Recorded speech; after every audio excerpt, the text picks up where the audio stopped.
friends, it's Rana and I'm here today to finally reveal to you the secret project that I've been working on since December, and that is a new series on my channel called Do We Match? In brief, every month or so I'll be reading one of my favorite booktubers' favorite books of 2020 in search of the booktuber who matches my reading taste as close as possible, because if you are not new here, you know that I have a really weird reading taste, and I know that. I just want to know who of my favorite booktubers matches my reading taste and who I can trust in future with the book recommendation to read. This is not the first time I'm doing this. I actually used to do this all the time 4 years ago before I started booktube. I used to read all of my favorite booktubers' favorite books to see who I can trust with book recommendations, and one of my favorite booktubers, Reagan, I can trust her with book recommendations, especially fantasy. Nearly every book I read from her I loved. So I decided to do this again in a form of a video series on my channel and to share it with you. And for the first installment of the series, I decided to read the favorite books of 2020 of our cutest Canadian, the queen of curls and glasses, Ariel Bissett. So Ariel mentioned the 12 books in her video of favorite books of 2020, and I read 9 out of these 12 because unfortunately I couldn't put my hand on 2 of these books, and the third one was a DNF, but I'll talk more about this book later in this video. I don't really know how to explain my points system, but it is based on my rating of each book, and I'll be calculating the points, and at the end of each video I'll tell you the end result and show you the points of each booktuber out of 100. And at the end of each video of this series I'll be showing you a ranking list where the booktubers somehow compete between each other to see who will take the top spot of the ranking list, to see who matches my reading taste the best. Anyway, all of this will be more clear when you watch this video till the end, and let's start with Ariel's favorite books, and I'll be mentioning them in order that she mentioned them in her video. The first book is the graphic novel Bastard. This graphic novel is following a young mother who sometimes goes by the name of April and other times she goes by the name of May, and her son Eugene, who both took part in a historic heist consisting of 52 simultaneous robberies at the same time in the same city. And now they are on the run from the law and from some people they know. It is a very short yet intense graphic novel. The art style is so simple and cute, but don't let that fool you because it is full of gore, violence, and nudity. I loved how fast-paced the story is, and the sudden reveal made it even better. I gave it 4 out of 5 stars, and the reason is because I found the ending to be a little bit rushed, and I wasn't a big fan of the unnecessary in-your-face nudity. The next book is The Hunger Games by Susan Collins. I think everyone here knows what The Hunger Games is about, so no need for me to tell you. This is my first time rereading this book, and the moment I started reading it, I was immediately sucked in and was reminded of how much I love this book. I actually watched the movies first when they came out in the cinemas and loved them. The first movie and the first book will always be a favorite of mine. I don't really like the second and third book as much though, but the first book will always have a special place in my heart. This book is one of the few rare books that made me cry. If you know, you know about that character's death scene. Every time I read or watch that scene, it destroys me completely. If it's not yet obvious, I gave it 5 out of 5 stars that it deserves. The next book is Station 11 by Emily St. John Mandel. It is a post-apocalyptic book that starts with a performance of King Lear, where the main actor dies on stage. This day marks the last day of our normal life on Earth because of a pandemic that breaks caused by the Georgian flu. It is a very interesting book to read, especially in these times we are going through, because we are also going through a pandemic. The book follows multiple characters and it keeps jumping around between them. It also jumps around in timeline.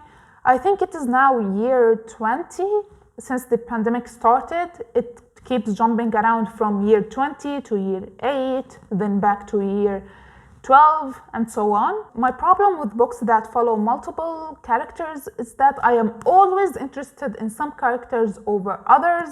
In this case, I was more interested in the symphony itself. It is a traveling theater group, and I was more interested in them than the other characters, and I was more invested in their story of what is happening with them now, not in the past.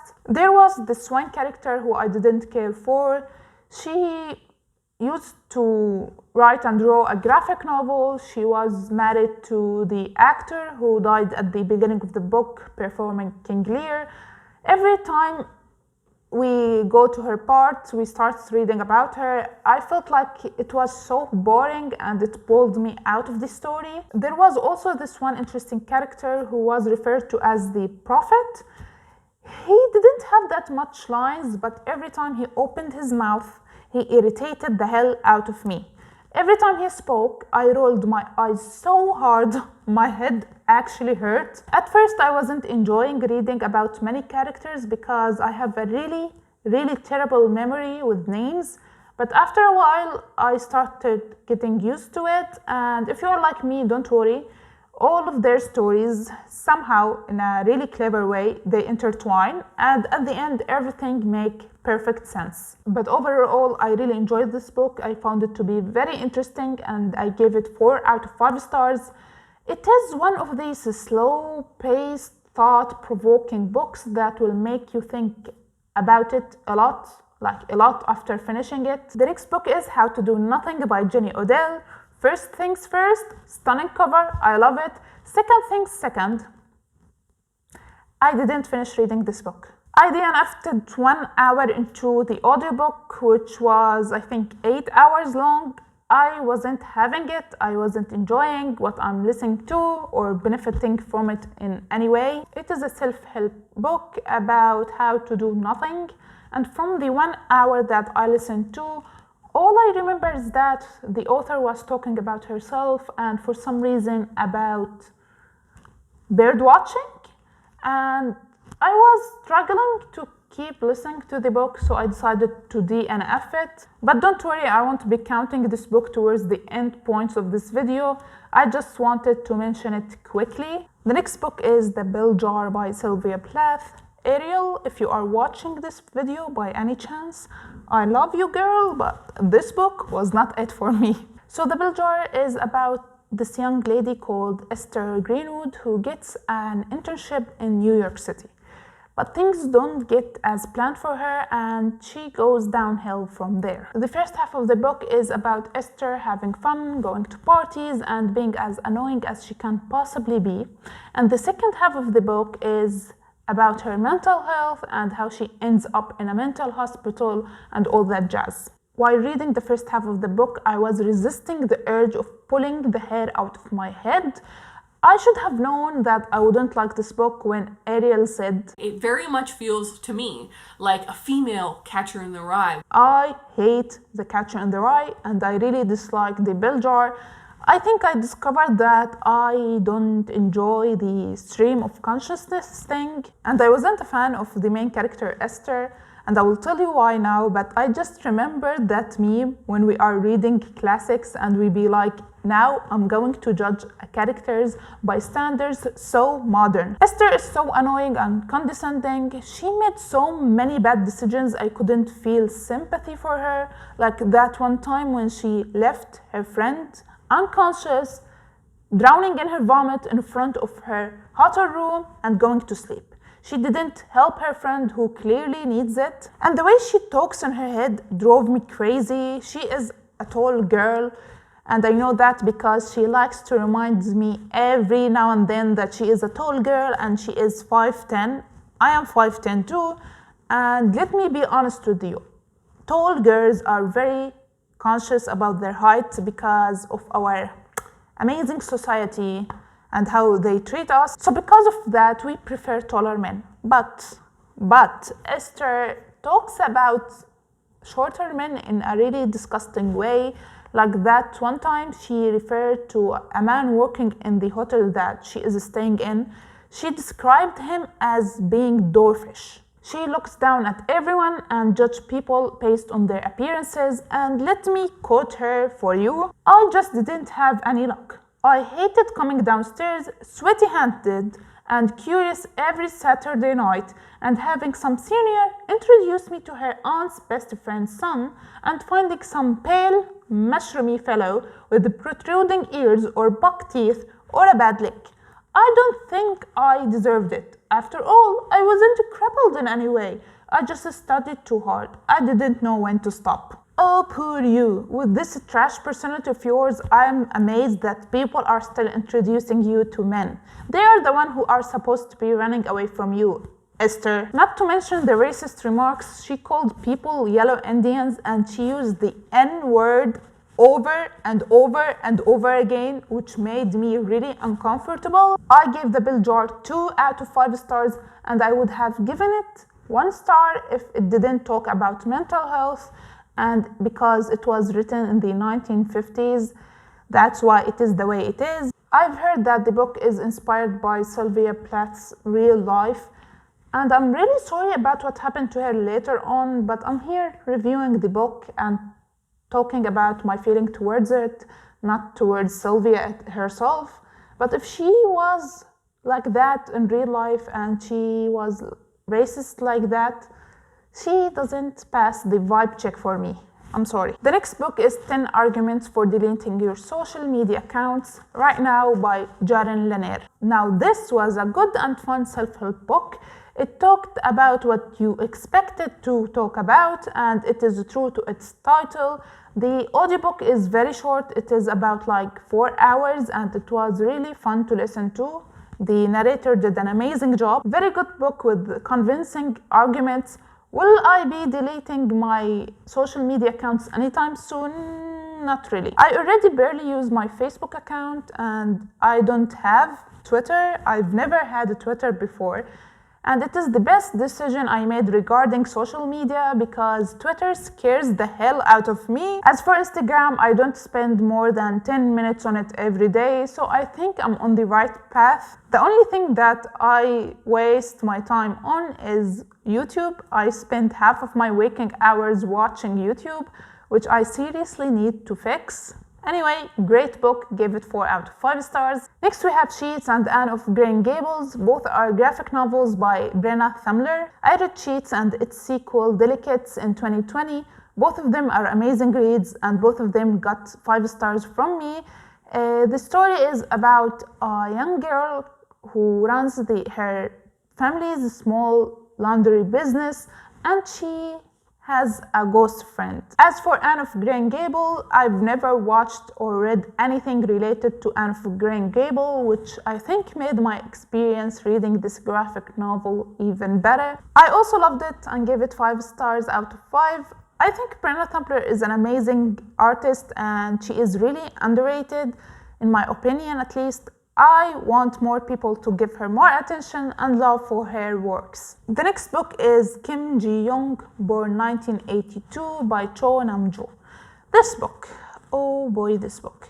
It has a long story behind it, but let me first tell you what it is about. It is a novella following Kim Ji-young, a married woman in her 30s. She suddenly starts talking as other women in her life, whether they are dead or alive.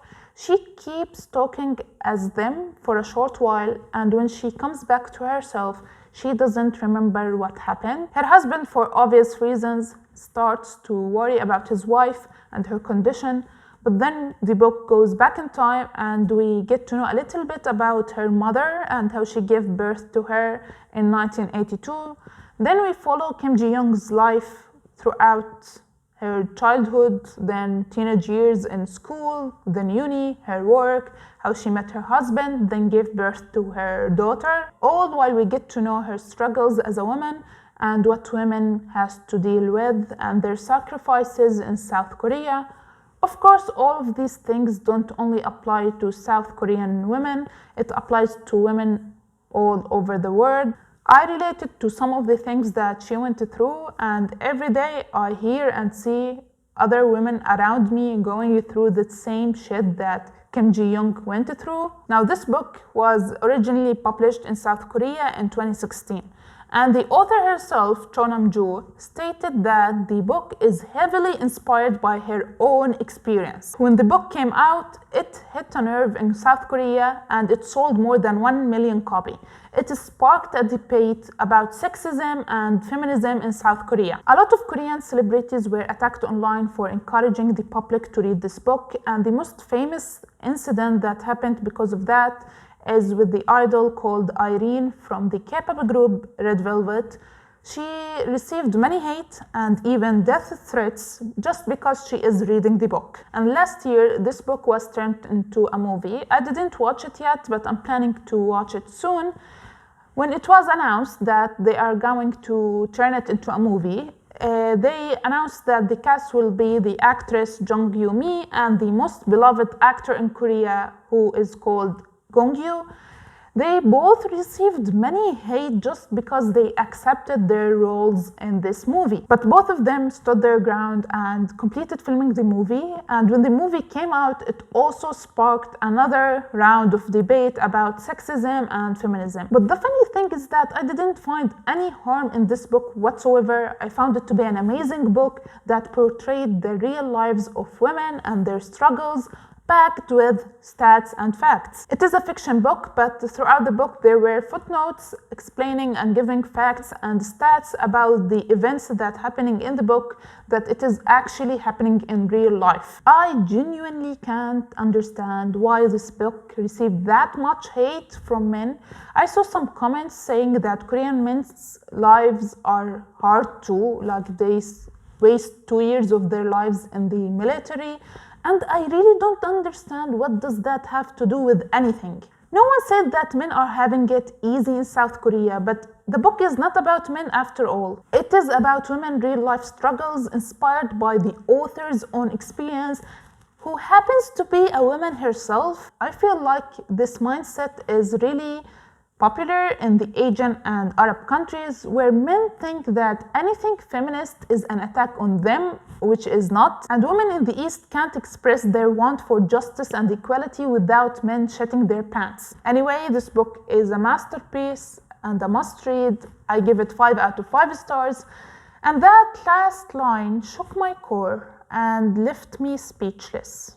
The last book we have for today is The Vanishing Half by Brett Bennett, a historical fiction book. I love historical fiction books. And this one I was really surprised to see on many booktubers' favorite books of 2020. It also won Goodreads Choice Award for Best Historical Fiction of 2020, and it won it by a landslide. It won by a whopping 102,000 votes when the second place only got 34,000. So I was naturally curious to see what the hype is about. Okay, this book is basically the story of 2 sisters, a twin called Desiree and Stella, not Tesla. They are from the southern town where it is very known that the black community that live in it have very light skin, and they are really proud of it. One day, the 2 sisters decide to run away and leave this town behind them when they were like 16 years old, to go and pursue the life that they want to live. The book starts in the 1940s and ends in the 1990s, and I believe that's all you need to know about this book, because the synopsis gives nearly everything about the plot. Now, for my opinion on this book, which is very unpopular here, I unfortunately didn't enjoy it as much as everyone, and I found it to be overrated. And I'll explain myself before you attack me. I love the idea and the theme of this book about colorism and white passing. I myself didn't know that white passing is even a thing. I've heard about black passing that happens a lot these days, but white passing was really new to me. I really enjoyed reading about Desiree and Stella and to know about their town, the story of their parents, but when their daughters entered the story, I didn't like it when the story shifted its focus to the daughters. Quite frankly, I didn't like the daughters. I didn't like most of the characters in this book. And that's because they weren't well-fleshed and they had absolutely no development. Each character has 1 or 2 things that they are known for. We don't know anything about them except these 1 or 2 things they are known for. They just are reduced to this one thing. For example, Jude, who is Desiree's daughter, she is a very smart girl and she is bullied for having a very, very dark skin. She also wants to be a doctor in the future, and that's it. Every time she is mentioned on the page, her being super dark is also mentioned, which got really annoying after a while, because what else is about this character other than her skin tone? She also has a friend who does drag, and that's everything about him. There's nothing else about him aside from doing drag. Same thing with her boyfriend. Her boyfriend is a trans man whose only passion in life is that he wants to have a surgery to remove his breasts, and he is really self-conscious about his body, and that's it. We don't know anything about him. Nothing else is mentioned about him, about his personality, his life, his work, nothing. He only wants to make money to do this surgery. Same thing you can apply to any character in this book. Earl, Kennedy, any one of them. They only have 1 or 2 things about them, and that's it. There's no real description about their personality, no development, nothing. It honestly felt like the author was just checking some boxes. Trans character, drag character, etc, etc, etc, without even putting some effort to do more with them. The book had potential but didn't execute it well, and the ending was so underwhelming for me. In the end, I gave it only 3 out of 5 stars, but I'll be talking more about it in a future video that I'm preparing for. So these are all the 9 books I've read from Ariel Bisset's favorite books of 2020, and the score is now out of 100 is 82. So because this is still the first video in the series, Ariel now takes the top ranking on the list, and let's see how it will change in the future. The ranking list still looks empty, but it will change with every booktuber that I read from, and I know that I will have a lot of fun with this series because I really had fun with the first one already, and I hope you have as much fun as me watching this. So that's it for today's video. I hope you liked it. Please subscribe to see my future videos, and I will see you next time. Bye!